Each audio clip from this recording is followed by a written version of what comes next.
اس کے بعد تھوڑا سا برف پڑ جاتی ہے تو پھر اس کے بعد جو ہے وہ ان علاقوں میں جہاں پہ سموگ ہوتی ہے یا ہوا جو ہے اس کے اندر پولیوشن زیادہ ہوتی ہے وہ دھند کی شکل اختیار کر لیتی.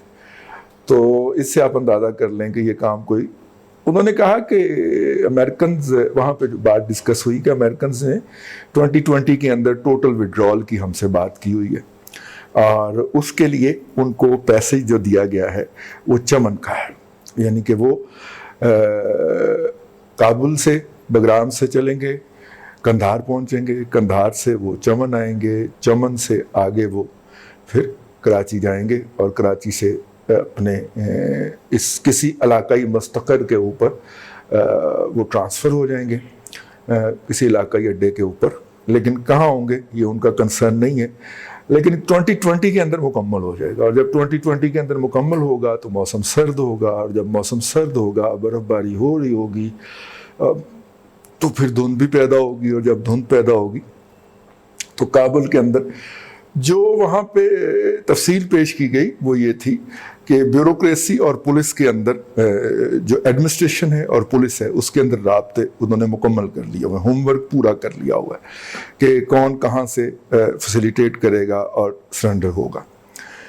اب اس وہاں پہ یہ بھی بات آئی کہ جیسے ہی نارتھ جو ہے, جیسے ہی یہ کابل کے اندر کاروائی ہوگی تو نارتھ سے پھر وہ اپنا ڈبل عبداللہ اینڈ کمپنی جو ہے وہ اپنی سپورٹ منگوائیں گے. تو نارتھ کو کیا کرنا ہے, انہوں نے کہا جی نارتھ کو اوپن کر لیں, وہاں پہ اگر آپ کے لوگ ہیں بھی تو ان کو وڈرا کر لیں, ٹھیک ہے. اور کیوں؟ تاکہ وہ سارے باہر نکلیں, پتہ چلے کہ ان کی اسٹرینتھ کیا ہے. ابھی تک تو وہ ہڈن ہے نا, جب وہ باہر نکلیں گے تو پھر ان کے بارے میں اسٹریٹجی بنائی جائے کہ ان کو کابل سے پرے پرے کیسے روکنا, ٹھیک ہے.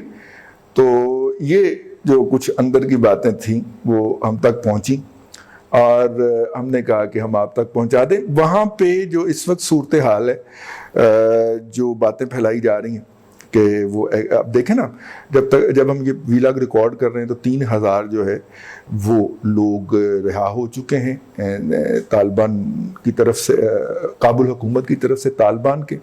اگرچہ طالبان کو اس کے اوپر شدید تحفظات ہیں کہ ان میں وہ لوگ بھی جو ہیں جو جنرل پبلک پکڑی ہوئی ہے ان کو بھی ہمارے کھاتے میں چھوڑ رہے ہیں, لیکن وہ کہہ رہے ہیں کہ جی آپ 5 کا فگر تو پورا کریں نا.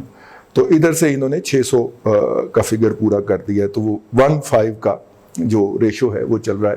1000 ٹوٹلی انہوں نے طالبان نے ریلیز کرنے ہیں اور کابل حکومت نے کرنے ہیں 5000, اور اس کے بعد پھر جو ہے وہ مذاکرات کی میز سجے گی.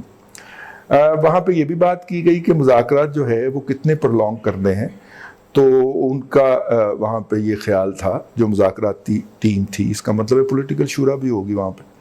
پولیٹیکل شورا کے ممبر جو تھے انہوں نے کہا کہ ہم 1 ہفتے میں ان کو سمیٹ دیں گے, ان کے جو بھی تحفظات ہوں گے ہم ان کو ایڈریس کریں گے اور ان کے ساتھ یقین دہانیاں کریں گے, ان رائٹنگ کریں گے, اور تاکہ وہ اپنے مستقبل کے بارے میں گو مگو کا شکار نہ ہوں. اور یہ وہاں پہ تازہ ترین صورتحال تھی. بڑے بڑے جو ہیں وہ لوگ چونکہ مسلسل ویلا کر رہے ہیں اور اتنی امپورٹنٹ انفارمیشن کو مس کر رہے ہیں, تو کہنے کا مطلب یہ ہے کہ وہاں پہ سنیل پیس کے ساتھ بڑی ویجیلنس کے ساتھ معاملات آگے بڑھ رہے ہیں. اور یہ جو کہہ رہے تھے کہ جناب کابل جو ہے وہ آج کل کی بات ہے, وہ آج کل کی بات نہیں ہے. انہوں نے جنوری فروری مارچ کو پلان کر لیا ہے ابھی سے. ابھی وہ فی الحال ریلیکس کریں گے, اپنے آپ کو سٹرونگ کریں گے, کرونا سے اپنا تحفظ کریں گے. ویسے بھی اس خطے کے اندر کرونا جو ہے وہ نومبر دسمبر تک رہنا ہے, تو انہوں نے بیونڈ کرونا جو ہے وہ اپنی اسٹریٹجی ترتیب دے لیے. تو اللہ تعالیٰ آپ کو آسانیاں عطا کرے اور آسانیاں خلق خدا میں تقسیم کرنے کی توفیق عطا کرے.